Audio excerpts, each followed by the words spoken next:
بسم اللہ الرحمن الرحیم۔ عزیز طلبہ السلام علیکم۔ آج کے سبق میں ہم پڑھنے جا رہے ہیں ایک مضمون بعنوان قائد اعظم رحمۃ اللہ علیہ۔ تو آئیے آج کے سبق کا آغاز کرتے ہیں۔ عزیز طلبہ، آپ کو یہ ویڈیو پسند آئے اور انفارمیٹیو لگے تو ویڈیو کو لائک اور چینل کو سبسکرائب ضرور کیجئے گا تاکہ ہر نئی آنے والی ویڈیو آپ تک بآسانی پہنچ سکے۔ عزیز طلبہ، ایک مغربی مورخ نے بابائے قوم کے حوالے سے لکھا ہے کہ مورخ کہتے ہیں تاریخ دان کو، تاریخ لکھنے والے کو۔ دنیا میں فقط چند افراد ہی ایسے ہوئے ہوں گے جنہوں نے انفرادی طور پر معنی خیز انداز میں مطلب بامقصد انداز میں تاریخ کے دھارے کو تبدیل کر دیا، تاریخ کا جو رخ ہے اس کو بدل کے رکھ دیا۔ شاید گنتی کے چند لوگ ہی ہوں گے جنہوں نے دنیا کے نقشے میں ترمیم کر دی، دنیا کے نقشے کو بدل دیا، اور شاید ہی کوئی شخص ایسا ہو جس نے کسی بکھری ہوئی قوم کو ایک بنا کر اسے ایک ملک دے دیا ہو۔ محمد علی جناح رحمۃ اللہ علیہ نے یہ تینوں کارنامے انجام دیے۔ عزیز طلبہ، محمد علی جناح رحمۃ اللہ علیہ، جنہیں تمام پاکستانی اپنا محسن سمجھتے ہیں اور قائد اعظم اور بابائے قوم کے القاب سے یاد کرتے ہیں، 25 دسمبر 1876 کو یعنی 25 دسمبر 1876 کو وزیر منشن کراچی میں پیدا ہوئے۔ ان کے والد کا نام پونجا جناح اور والدہ کا نام مٹھی بائی جناح تھا۔ آپ کے والد جو گجرات کاٹھیا واڑ کے رہنے والے تھے، کراچی میں چمڑے کی تجارت کرتے تھے۔ وہ کراچی میں چمڑے کا کاروبار کرتے تھے۔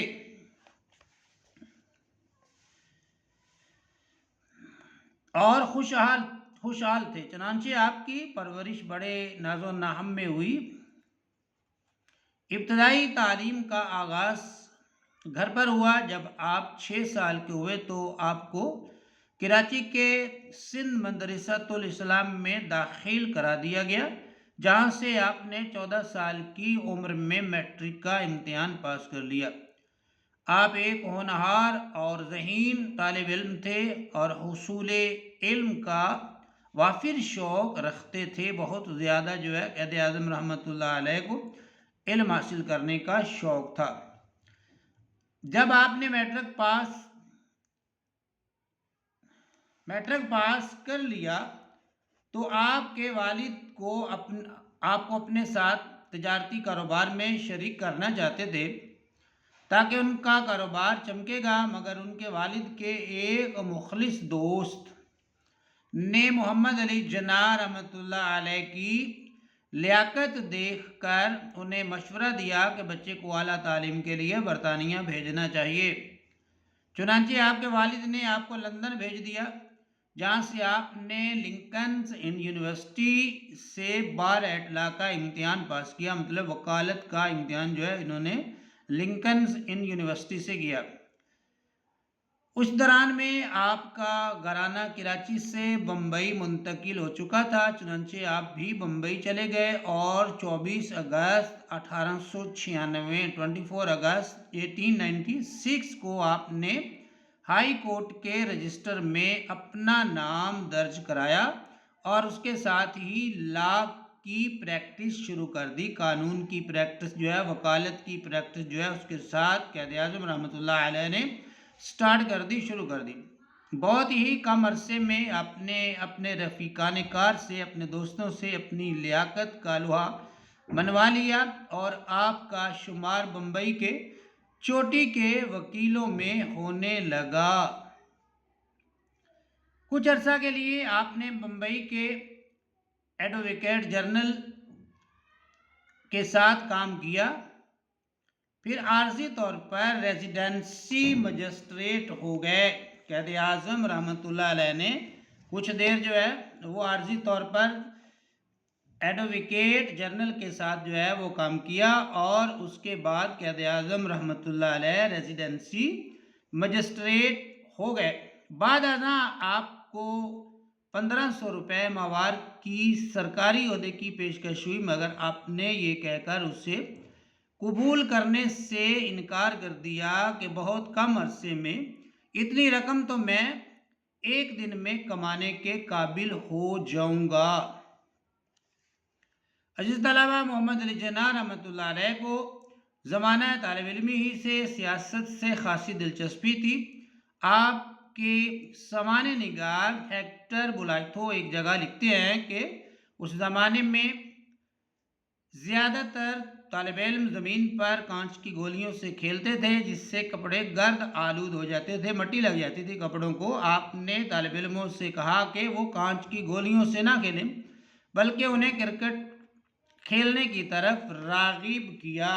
انہوں قائد اعظم رحمۃ اللہ علیہ نے بچوں کو سمجھایا کہ جو ہے آپ کانچ کی گولیوں سے نہ کھیلیں، بلکہ جو ہے وہ آپ کرکٹ کھیلیں۔ کرکٹ کا شوق جو ہے ان کے اندر جو ہے وہ قائد اعظم رحمۃ اللہ علیہ نے بیدار کیا۔ عزیز طلبہ، جب آپ ممبئی میں وکالت کر رہے تھے تو آپ کانگریس لیڈر دادا بھائی نوروجی سے متاثر تھے، اور آپ بھی کانگریس کے بڑے فعال ممبر تھے۔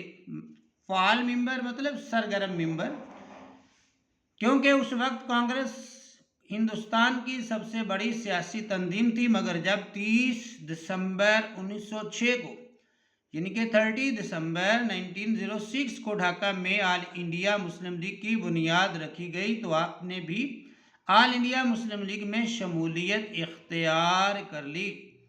1909 میں 1909 میں آپ بمبئی کے مسلم حلقے سے پارلیمانی کونسل کے ممبر منتخب ہوئے، اور 1913 تک مسلمانوں کے حقوق کے لیے کام کیا۔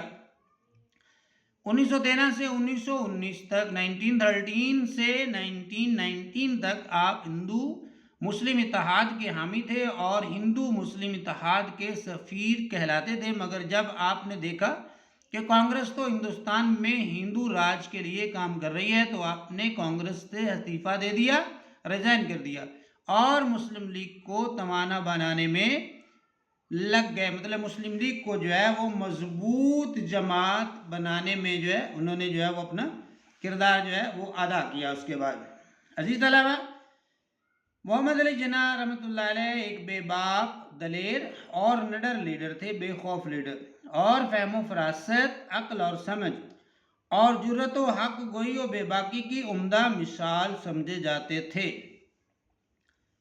بقول علامہ اقبال رحمۃ اللہ علیہ، آئین جواں مرداں حق گوئی و بے باکی، اللہ کے شیروں کو آتی نہیں روباہی، روبائی فریب، مکر یا بزدلی۔ عزیز طلبہ، 1916 میں 1916 کے آل انڈیا مسلم لیگ کے سالانہ اجلاس میں جو لکھنؤ میں 30 اور 31 یعنی 30 اور 31 دسمبر کو منعقد ہوا، آپ کی سیاسی خدمات کی بنا پر آپ کو شاندار خراج عقیدت پیش کیا گیا۔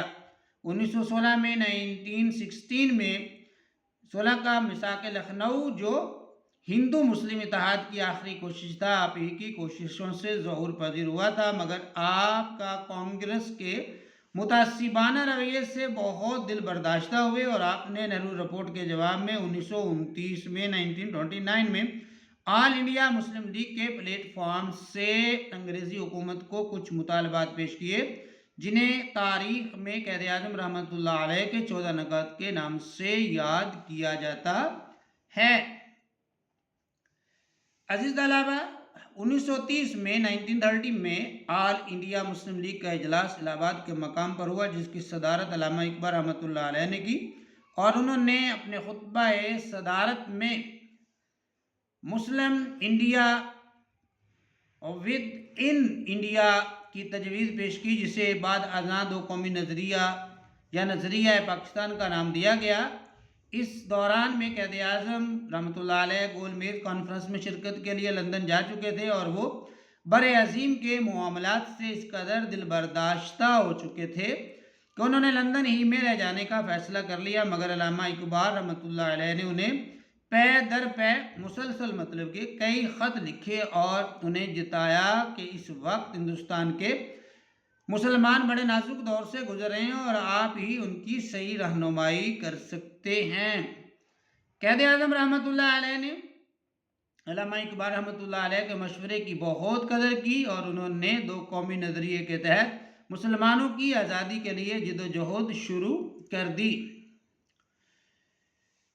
عزیز طلبہ، 23 مارچ 1940 23 مارچ 1940 کو جب لاہور کے منٹو پارک، جسے اب اقبال پارک کے نام سے موسوم کیا جاتا ہے، یاد کیا جاتا ہے، میں قائد اعظم رحمۃ اللہ علیہ کی صدارت میں آل انڈیا مسلم لیگ کا تاریخی اجلاس ہوا تو متفقہ طور پر قرارداد پاکستان منظور کر لی گئی، جس میں مسلمانوں کے لیے جداگانہ اور آزاد ملکیت کا مطالبہ کیا گیا تھا، ان کے آزاد ملک کا مطالبہ کیا گیا۔ قائد اعظم رحمۃ اللہ علیہ کی مسلسل جانفشانیوں کے بعد بالآخر حکومت برطانیہ اور کانگریس نے 3 جون یعنی کہ 1947 کو مسلمانوں کی علیحدہ مملکت کا مطالبہ تسلیم کر لیا، اور اسی روز قائد اعظم رحمۃ اللہ علیہ نے آل انڈیا ریڈیو سے اپنی تقریر میں مسلم لیگ کے نقطہ نظر کے ساتھ پاکستان زندہ باد کے الفاظ کا اعلان کر دیا۔ اسی طرح 14 اگست 1947 کو مملکت خداداد پاکستان وجود میں آ گئی۔ قوم نے اپنے عظیم محسن کی گراں قدر خدمات کے اعتراف کے طور پر انہیں قائد اعظم اور بابائے قوم اور ان کی بہن فاطمہ جناح کو جو جدوجہد آزادی میں اپنے بھائی کی شریک کار تھیں، مادر ملت کے القابات دیے۔ عزیز طلبہ، قائد اعظم رحمۃ اللہ علیہ کی کوششوں کے نتیجے میں ملنے والی آزادی نے 10 کروڑ مسلمانوں کو آزاد قوموں کی صف میں لا کھڑا کیا اور آپ پاکستان کے پہلے گورنر جنرل مقرر ہوئے۔ نئی مملکت کے طور پر ابتدا میں بھارت نے پاکستان کی راہ میں بڑے روڑے اٹکائے اور پاکستان کو بڑی مشکلات اور مسائل کا سامنا کرنا پڑا، جن میں سے مسئلہ کشمیر آج تک موجود ہے، جس کے تفصیلی بیان کا شاید یہ موقع نہیں، مگر یہ ضرور ہے کہ قائد اعظم رحمۃ اللہ علیہ کو ملک کا نظم و نسق چلانے میں دن رات جس قدر محنت کرنا پڑی، اس نے آپ کی صحت کو بری طرح متاثر کیا۔ ہر چند ڈاکٹروں نے آپ کو مکمل آرام کرنے کا مشورہ دیا، مگر آپ نے اپنی صحت کی پرواہ نہ کی اور ملک کے لیے کام کرتے رہے، لیکن تابکہ آخر کب تک؟ آخر 11 ستمبر 1948 یعنی 11 ستمبر 1948 کو رہائے ملک عدم ہو گئے۔ آپ کا جو ہے وہ 11 ستمبر 1948 کو انتقال ہو گیا۔ عزیز طلبہ، قوم نے اپنے محسن کے شان کے مطابق شاندار کراچی میں ایک عظیم مقبرہ تعمیر کروایا، جو آج بھی مرجع خلائق ہے۔ مرجع کہتے ہیں مرکز کو، جو خلقت جو ہے وہ وہاں پہ جو ہے وہ جاتی ہے۔ قائد اعظم رحمۃ اللہ علیہ تو ہم سے رخصت ہو گئے، لیکن ان کا لافانی کردار آج بھی ہمارے لیے مشعل راہ ہے۔ مضمون کا اختتام جو ہے وہ ایک شعر سے ہو رہا ہے: یوں دی ہمیں آزادی کے دنیا ہوئی حیران، اے قائد اعظم رحمۃ اللہ علیہ تیرا احسان ہے احسان۔ تو عزیز طلبہ، ہمارا مضمون قائد اعظم رحمۃ اللہ علیہ مکمل ہوا، لیکن یہاں پر جو ہے وہ ایک بات ذہن نشین کر لیجئے کہ کسی بھی مضمون کا اختتام جو ہے وہ شعر پر نہیں کرنا چاہیے، اور اس سے آگے جو ہے وہ 2-4 لائنیں، کم از کم 1-2 لائنیں ضرور لکھ دینی چاہیے، لیکن انہوں نے جو ہے وہ اختتام شعر پر کیا ہے، لہٰذا جیسے آپ کو مناسب لگے، لیکن اصول یہ ہے کہ حوالے کے بعد، شعر کے بعد کچھ نہ کچھ کم از کم 1 لائن جو ہے وہ ضرور لکھ دینی چاہیے۔